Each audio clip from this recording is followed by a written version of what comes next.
자, 이 파트는 개업 공인중개사 희망자를 위한 이제 파트가 구성되어 있고요.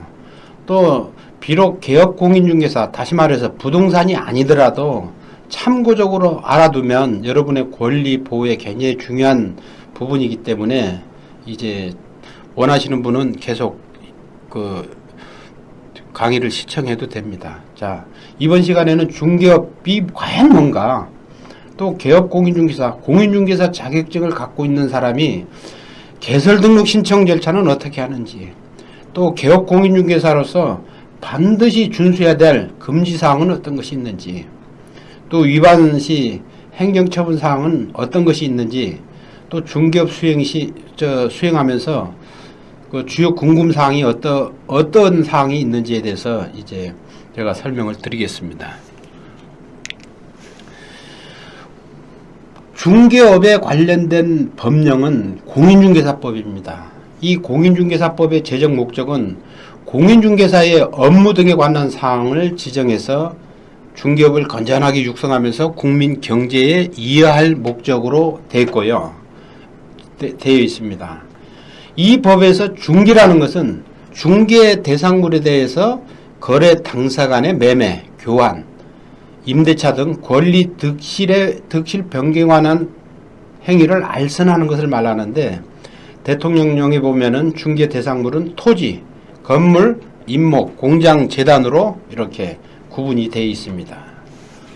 이 법령에 보면은 중개업 종사자 신분을 구분하고 있는데, 이제 자격증만 갖고 있는 사람은 이제 공인중개사라고 이 법에는 지칭하고 있고요. 자격증을 갖고 중개사무소를 개설 등록한 분은 앞에 대표인 경우 앞에는 개업 공인중개사라는 명칭을 사용하고 있어요. 이 개업 공인중개사는 두 종류가 있는데, 개인인 개업 공인중개사와 법인인 개업 공인중개사로 이제 구분이 됩니다. 두 번째로는 소속 공인중개사라고 있는 용어가 있는데, 소속 공인중개사라는 것은 공인중개사 자격증을 취득하고 개인인 또는 법인인 개업 공인중개사 사무실에 고용 등록을 하고 근무하는 자를 소속 공인중개사 또는 소공이라 그럽니다. 마지막으로 그 최초 전시사기에도 나왔는데, 중개보조원에 관련된 이제 사안인데, 중개보조원은 자격증 미취득자 중에 개업 공인중개사 사무실에서 근무하는 자를 이제 임의합니다. 그러면 개설 등록 절차는 어떻게 되느냐? 업무 처리 절차는 개설 등록 신청을 이제 등록관청해야 되는데, 등록관청은 개업 공인중개사뿐만 아니라 대부분 주소지 또는 사업장 개설할 지역의 구시 군청이라고 생각하시면 돼요. 그래서 이 부분에 신청하면 이제 그 등록관청에서 이분이 개업 공인중개사로 적절한지 여부, 적격성 여부를 검토하고 그 결과를 통보를 합니다. 통지 절차는 신고 필증이 나왔으니 와서 찾아가세요 하면 이제 이제 찾으러 갈 때 인장 등록, 이제 중개업에 사용할 인장을 등록하고 이제 사업자 등록을 한 다음에 업무 개시하는 순으로 진행됩니다. 이때 개설 등록 시 신청 서류는 이제 실무교육 수료증 사본, 개설 등록 신청 수수료, 임대차 계약서 또는 자기 건물에 이제 사무실을 하는 경우는 이제 소유자임을 입증할 수 있는 경우 등기상 전부증명서, 여권용 사진 한 매를 갖고 가시면 이제 되고요. 됩니다. 또 법인인 경우는 자본금 5천만 원 이상이 돼야 되기 때문에 이 통장 자본금 5천만 원을 입증할 수 있는 서류, 그 다음에 법인 설립 등기, 요게 추가가 됨을 참고하시기 바랍니다. 두 번째로는 적격 여부를 검토하게 되는데, 자, 여러분들이 개설 등록 신청은 끝났어요. 그러면은 등록관청에서 신청자의 적격 여부를 검토하는 사안이 첫 번째, 등록 결격 사유에 해당되지 않은지. 등록 결격 사유라는 것은 많이 있어요. 한정치사자, 그 다음에는 집행유예가 돼서 3년이 경과되지 않거나, 또 그 다음에는 공인중개사법에 위반돼서 300만 원의 벌금을 처분을 받고 확정된 경우 3년이 경과되지 않았거나, 이런 분들은 전부 그 개업공인중개사 결격 사유에 해당됩니다. 그래서 결격 사유가 해당되는지 안 되는지, 또 이름을 치면 나와요. 이 사람이 다른 시도 이중 등록이라든가 이중 소속이 아닌지. 자, 이중 등록이라는 것은 뭐냐 하면, A라는 중개업소의 소속 공인중개사로 있으면서 B라는 자신의 사무실을 등록한다면 이중 등록에 해당되고, 또 그 직원으로 있는 경우는 이제 소속에 이제 해당될 수 있는 사안입니다. 마지막으로는 제출 서류 이상 여부 확인을 해요. 실무 교육 수료한 게 위조된 게 아닌지, 또 사무실이 들어가려고 하는 건물이 위반 건축물인지 아닌지, 이런 것을 이제 확인해서 이제 신청자한테 통보를 하게 됩니다. 기타 사항으로서는 개업공인중개사의 고의 과실로 인해서 중개 의뢰인에게 피해가 발생되는 경우는 보증보험회사에서 최대 개인은 2억, 법인은 4억까지 보상을 하게끔 됐어요. 그 보상을 받기 위해서는 업무보증서를 가입하게 되는데, 이 업무보증증서를 사본을 제출을 해야 돼요. 또 인장 등록을 해야 되는데, 이제 개업공인중개사를 한다고 하면은 관할 등록관청에 인정된 등록된 인장만 사용할 수 있지, 아무 인장이라고 사용할 수가 없어요. 등록된 인장을 사용하지 않는 경우는 행정처분 대상인 업무정지 처분에 해당될 수 있습니다. 그래서 인장을 사용해야 돼요. 그 다음에 관할 세무서에 사업자 등록 신청을 하는데, 이때 준비해야 될 서류는 임대차 계약서, 등록 필증, 그 다음에 사업자 등록 신청서, 이런 서류가 이제 필요하게 됩니다. 자, 그 다음에 개업공인중개사가 이제 하면은 하지 말라는 사항이 굉장히 많습니다. 다른 법령도 마찬가지예요. 여러분들 만약 음식점을 한다 해도 이제 접객업소 영업자 준수사항 해갖고 많이 있는 거와 마찬가지로 개업공인중개사도 하지 말라는 게 굉장히 많습니다. 그래서 이 사항에 대해서 제가 이제 설명을 드릴게요. 이게 막 넘어가 버렸네. 자, 주요 금지사항은 절대 하지 말라는 거예요. 자, 중개사무소 개설 등록을 하지 않고 중개업을 영위하는 자인 사실을 알면서 무등록 중개 행위를 이야기하는 거예요. 또 그를 통해서 중개 의뢰 행위나 자신의 등록 신고 필증을 타인에게 명의 대여하는 행위, 이거는 등록증 양도 대여에 해당되는 사항입니다. 자, 두 번째로는 사례, 증여, 그 밖에 어떤 명목으로 보수, 실비를 초과하여 금품을 수수하는 행위, 이거는 중개보수 수수 행위에 해당되는 금지사항이에요. 자, 중개 대상물 시세에 부당한 영향을 주거나 줄 우려가 있는 행위, 그러니까 가격을 조정하지 말라 이거죠. 아까 제가 조금 전에 설명드린 게 건전한 거래 질서 확립에 위반되는 행위는 하지 말라는 거예요. 그 다음에 단체를 구성하여 중개를 제한하거나 단체 구성원 이외의자와 공동 중개를 제한하는 경우, 이거는 무슨 뜻이냐면요, 아파트 단지에 입점한 중개업소를 가보면 거기 회원제 중개업소가 있고 비회원제 중개업소가 있어요. 그래서 회원제 업소에 가입하려면은 강남 3구 같은 경우는 수천만 원 내는 경우도 있고요. 또 거기에 가입 안 하면은 이제 속칭 말하는 왕따, 매물 정보도 안 주고 이런 사례가 많아요. 이 자체가 공인중개사법에 금지하고 있다는 내용입니다. 또 그리고 중개 의뢰인, 그러니까 저 매도인, 매수인, 또 임대인, 임차인과 직접 거래, 이제 직접 거래하지 말라 이거죠. 내 물건을 임차인 불러다가 계약을 하거나 이런 게 하지 말라는 거예요. 거래 당사자 쌍방대리 행위라는 것은 뭐냐면요.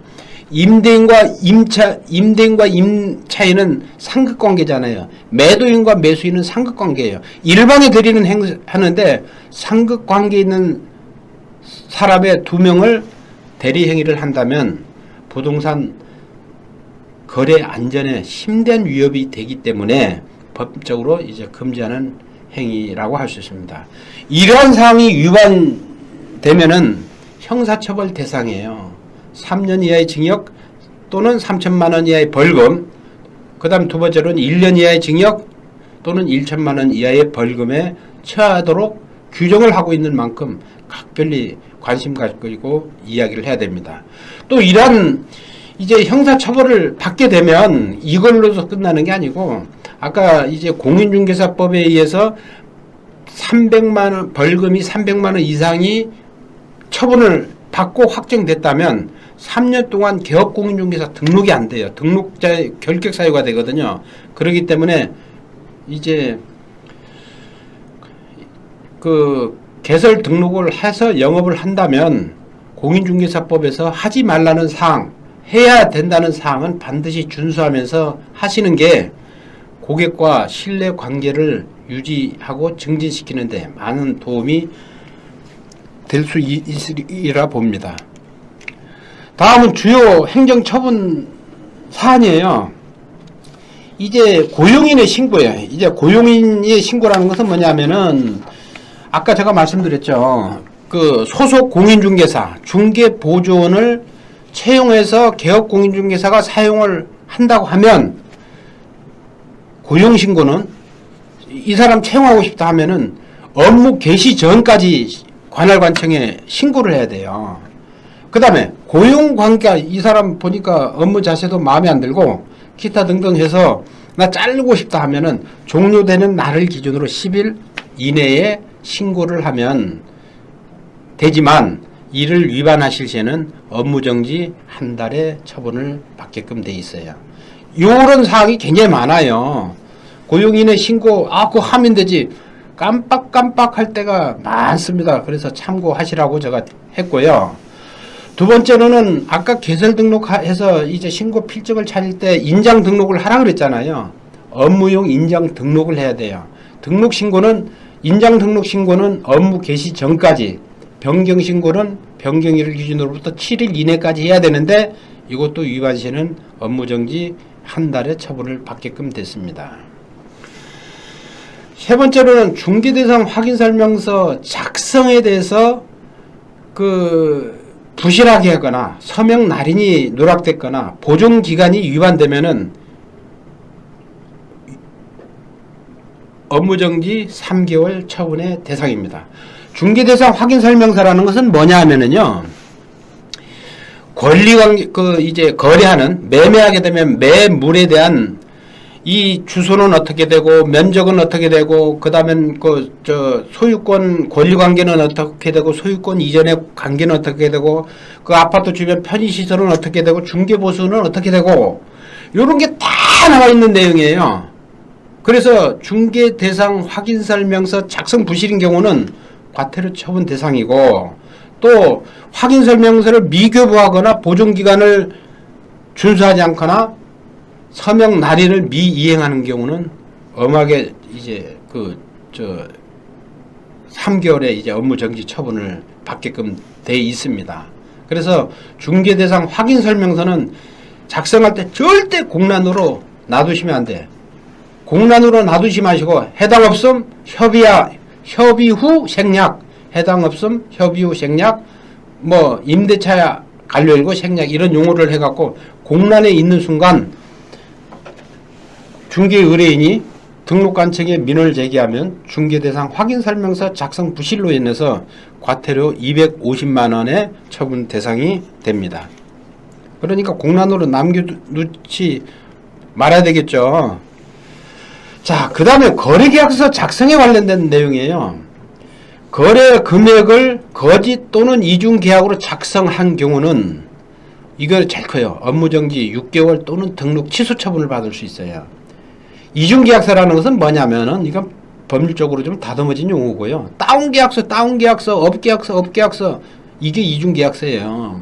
실제 금전 내용과 거래 내용과 외부에 신고하는 내용이 틀린 경우에 이중계약서 작성이라 그러고요. 이것도 거래계약서를 미교부할 때는 업무정지 3개월의 처분을 받습니다. 중개대상 확인설명서 미교부하고 똑같아요. 이 계약서는 보존 의무기간이 이거는 5년이에요. 중개대상 확인설명서는 3년, 이거는 5년. 그 다음에 거래계약서 서명 및 날인 미이행한 경우도 이제 그 업무정지 3개월이에요. 계약서 및 중개대상 확인설명서에 보면 제일 끝머리 서명 및 날인이라 돼 있어요. 날인, 밋이라는 게 엔드라는 개념이잖아요. 서명 플러스 날인해야 되는 거예요.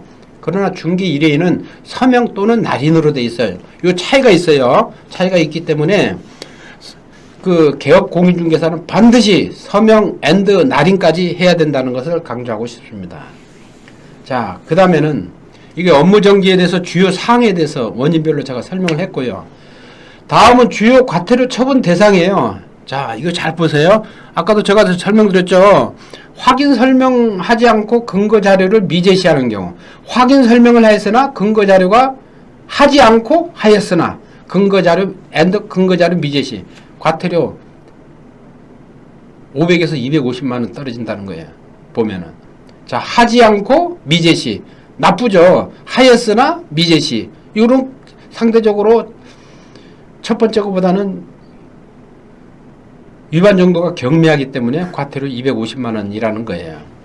자, 세 번째로는 중개사무소에 게시물 게시 의무가 있어요. 등록증 원본, 이제 개설 등록증 원본, 중개보수 요율표, 자격증 원본, 보증서류, 사업자 등록증 다 부착하게 됐는데, 만약 부착하지 않으면 과태료 30만 원 처분을 이제 당하게 하게끔 되어 있습니다. 자, 과태료 처분 대상 계속해서 설명드리는데요. 이제는 중개 대상물이 표시 광고 위반 법, 공인중개사법 18조의 1항부터 4항까지가 최근에 굉장히 많이 적발되는 대상 중에 하나예요. 제1항과 2항을 위반한 경우는 과태료 50만 원이고요. 이거는 이제 중개보조원 명시 금지 의무를 위반하거나 또 소재지 면적 등 경미한 것을 이제 틀리게 하는 경우는 과태료 50만 원이고, 3항 개업공인중개사가 아닌 자가 광고하는 경우는 등록관청에서 사실관계를 조사해서 관악경찰서에 고발 조치를 합니다. 형사처벌 대상이에요. 이런 경우는 이제 제가 공인중개사협회 상담을 하면서 이제 보니까 위반한 소속 공인중개사는 대략 벌금 한 300만 원에 약식 기소가 되더라고요. 자, 제4항 각 호를 위반하는 경우는 과태료 500만 원인데, 자, 허위매물. 자, 허위매물을 어는 거예요. 중개대상물의 거짓 과장 표시 광고, 부존재 중개대상물 표시 광고. 첫 번째 거잖아요. 첫 번째, 다시 말해서 거래가 완료됐으나 미삭제된 매물, 그 다음에는 거래할 수 없는 매물, 나오지 않았는데 임의적으로 올린 매물, 다 과태료 500만 원 처분 대상이에요. 또 그리고 광고 내용이 중개 의뢰인에게 피해를 줄 우려가 있는 광고도 500만 원이에요. 그래서 이런 것을 받으면 절대 고민하실 필요는 없어요. 이게 이제 그 행정기관은 행정절차법에 따라서 행정처분을 하게 되면은 그 절차를 준수하게끔 됐는데, 첫 번째가 상대방한테 이제 사실관계를 조사하는 확인서를 진구하게끔 돼 있고요. 두 번째로는 처분 예정 통지서를 보내면서 상대방한테 이견을 받게끔 돼 있어요. 그 다음에 세 번째로는 처분 명령서를 내면서 처분 결과에 불복이 되는 경우는 어떻게 구제받을 수 있다는 절차를 반드시 준수하게끔 돼 있습니다. 그래서 이런 위반 사항이 있으면 주변 행정사 사무소 여러분 자격증 다 갖고 계시잖아요. 그래서 그런 절차대로 진행하고 하면은 그 이제 과태료 부과 처분이 대다수 법원에서 감액되는 게 일반적이에요.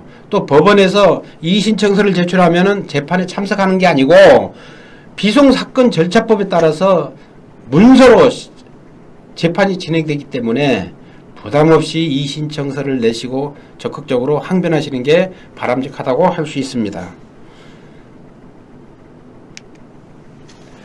자, 그 다음에 중개업 수행시 주요 궁금사항 한 4가지를 제가 염출을 해봤어요. 자, 월세 계약 시 차임, 연체, 2기 또는 3기 등의 의미는 뭔가? 이것은 제가 그 협회에서 상담하다 보면요. 2회 연체면 2기인 줄 알고 있는 분들이 일부 계시더라고요. 2회 연체가 아니고 총액적인 측면에서 2개월 분 연체라는 것은 한 달에 월세가 100만 원이면 200만 원 도달하는 순간 2기에 도달한다고 할 수가 있습니다. 이렇게 연체와 관련된 민법 조항을 보면 민법에서는 차임 연체액이 2기 달성하는 경우는 임대인의 선택에 따라서 언제든지 계약 해지가 가능하고요. 주임법 6조의 사망에 보면 연체 2기가 달성하는 경우는 임차인의 계약갱신 청구권을 박탈시킵니다. 상임법 제10조에 의하면 연체액이 3기 달성하는 경우 임대인은 갱신을 거부할 수 있고 권리금 회수는 불가하다 이렇게 판단이 되어 있어요. 그래서 요즘 임차인들은 머리가 비상해가지고요. 200만원 그러니까 월세가 한 달에 100만원은 300만원이잖아요. 300만원 딱 도달되는 시점에 10만원 딱 갚아요. 그러면 290만원이죠. 300만원은 안 넘기는 거예요. 왜냐? 3기에 달성할 때 임대인이 건물주잖아요. 건물주 선택에 따라서 갱신 거부할 수 있고 권리금도 못 받을 수 있도록 법에 명시가 되기 때문에 그런 것을 교묘하게 회피하려고 하는 임차인도 많이 있다는 사실을 참고적으로 숙지하여 하시기 바랍니다. 자, 그 다음에 개업공인중개사의 최고의 꽃은 중개보수를 얼마만큼 관련 법령 내에서 받을 수 있느냐가 핵심이에요. 또 이런 중개보수 청구권과 관련된 그 법률 조항은 공인중개사법 32조 제1항에 있는데 그 1항 내용이 어떤 것이냐 다음과 같습니다. 개업공인중개사의 고의 과실로 인해서 거래행위가 취소, 무효, 해제되지 않는 경우는 얼마든지 청구가 가능합니다. 자, 고의 과실이 없어야 되고 이제 고의 과실로 인해서 취소, 무효, 해제되는 경우에도 청구가 가능하다는 거예요. 그래서 이런 청구 조건은 어떤 것을 공인중개사법에서 이제 규정하고 있느냐 하면은 거래가 완성될 기준으로 판단하고 있어요. 자, 그러면 가계약금만 입금된 상태는 거래 완성으로 보느냐? 민법상에는 거래 완성으로 보지만 공인중개사법에서는 완성으로 보지 않습니다. 그래서 중개보수 청구가 불가능해요. 자, 두 번째 계약 작성이 완료된 상태라는 것은 이제 이제 계약서, 중개대상 확인설명서, 그다음에 확인설명 근거 자료인 등기사항 증명서, 건축물 관리대장, 공제증서 다 교부한 상태가 완료 상태라고 이제 판단하게 됩니다. 자, 이제 이게 네 번째가 가는데 개업 공인중개사의 배우자 명의의 아파트 중개가 가능한지. 이게 최근에 대법원 판례가 있어요. 이제 이 대법원 판례 번호는 참고하시고 필요하시다면 이 판례로 검색해 보시면 인터넷상에 확인될 수가 있고요. 판례의 주요 내용은 다음과 같습니다. 개업 공인중개사가 배우자 명의로 임대차 계약을 체결했으나 경제적인 공동체 이유라는 이유로 공인중개사법에 금지하는 직접 거래에 해당되고 판단해서 개업 공인중개사한테 벌금 250만 원을 선고했던 사례예요. 자, 그러면 경제적인 공동체라는 건 뭐냐? 동일한 주소지, 부양관계 등을 고려해서 종합적으로 고려되는 만큼 같은 주소의 자녀, 남편, 또 배우자 계약은 가급적 안 하는 게 바람직하고요. 필요하다면 옆 부동산에 가서 계약서 작성을 의뢰하시는 게 더 현명하다고 할 수 있습니다. 자, 그 다음에 상가 주택을 매매하는 경우 이제 중개 대상물 이제 확인 설명서 적용 유형입니다. 이것도 기존에 부동산 하시는 분들도 많이 혼돈이 되는 부분 중에 하나예요. 그러면 여기서 규정하는 상가주택이라는 건 뭐냐? 건물 한 동에 상가와 주택으로 혼합 편성된 건축물을 이제 상가주택이라 그러고, 통상 세무적인 용어로는 겸용주택이라 그래요. 이 겸용주택의 이제 확인설명서라든가 중개보수라든가 이런 것은 어떻게 판단하느냐? 바로 이겁니다. 첫 번째, 확인설명서 적용 유형. 다시 말해서 이것을 상가용 건물로 할 것인지 비주거용 건물을 할 것인지 주거용 건물을 할 것인지에 따른 구분은 상가 면적이 주택 면적보다 큰 경우는 확인설명서를 비주거용 건물로 하는데, 이게 확인설명서 유형 2에 해당됩니다. 2에 해당되고요. 기타 건물은 주거용 건물 1로 적용하면 되고, 취득세율은 면적 기준으로 딱 안 분대요. 보면 면적 기준으로 안 분되고, 양도소득세는 이제 상가가 주택보다 같거나 큰 경우는 이제 상가로 봐서 양도소득세가 부과되는데, 이게 건물분에 대한 상가 건물분에 대해서는 부가세가 별도로 발생되기 때문에 이제 거래할 때 굉장히 유의하셔야 됩니다. 자, 1시간 반 동안, 1시간 한 40분 동안 힘차게 달려왔는데 마무리할 시간이 됐네요. 자, 제가 군대 생활 여러분들하고 비슷하게 하고 전역해서 보니까요, 사회에는 고수들이 굉장히 많아요. 여러분들은 이 고수의 틈바구니에서 생활을 하려고 하면은 조심 하실 수밖에 없어요. 계약을 하려고 하면, 매매 계약이든 임대차 계약이든 계약을 하려면 최소한 3사람한테 물어보세요. 첫 번째 조심한테 물어보고, 두 번째 조심한테 물어보고, 세 번째 조심한테 물어보세요. 여기에서 공통적인 분모가 정답이라 생각하셔야 돼요. 또 전역 후 3년 동안은 가급적 투자한다고 절대 길을 쓰지 마세요. 제가 이 강의를 끝나면 이제 오늘 강의까지 해갖고 제가 한 제대 군인 지원센터에 한 4번 강의한 것 같은데 한두 번 꼭 전화 옵니다. 이것 때문에 투자를 했는데 상담해달라고. 다 사기를 당한 거예요. 제가 그분한테 말씀드리거든요. 왜 그때 하지 말라고 그렇게 나 사정 말씀하고 강조했는데 왜 하셨습니까? 사람 믿은 게 잘못입니다. 이렇게 하는. 그때는 늦은 거예요. 그래서 절대 계약을 하게 된다면 최소한 3사람한테 문의해 보시고 진행 여부를 판단하세요. 두 번째로는 사실 여기 계신 분 대다수가 아마도 연금 대상자인 게 대부분으로 저는 알고 있는데, 시간 나는 대로 사회 봉사 활동도 적극적으로 한번 동참하신다면 여러분의 어떤 삶의 보람을 더 느낄 수 있으리라 봅니다. 또 취미생활도 하시는 게 굉장히 좋아요. 그래서 관심 분야에 대해서 유튜브라든가 그냥 포털 SNS 활용한다면 동아리에 가입해서 활동하신다면 많은 도움이 되실 것 같아요. 또 그리고 이게 오늘 제가 이제 서두에 질문을 설명을 드렸지만, 이게 한 번에 강의한 내용이 굉장히 양이 방대하거든요. 많은데 이거 해서 100% 이해한다? 천만의 말씀입니다.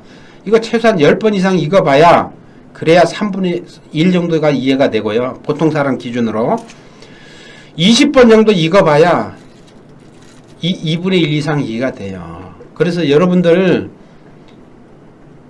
저랑 동병상린 아닙니까? 사실 궁금하시면 저 이제 제 핸드폰 번호를 제가 가르쳐 드리니까요. 핸드폰 번호로 전화하시든지 네이버 검색창에 고경훈 행정사 치시면 저기 그 블로그 포함해서 1대1 질문 포함해서 네이버 지식인 1대1 질문 포함해서 활용할 수 있기 때문에 절대 혼자 결정하지 마시고 하여튼 활용을 해주신다면 감사하겠습니다.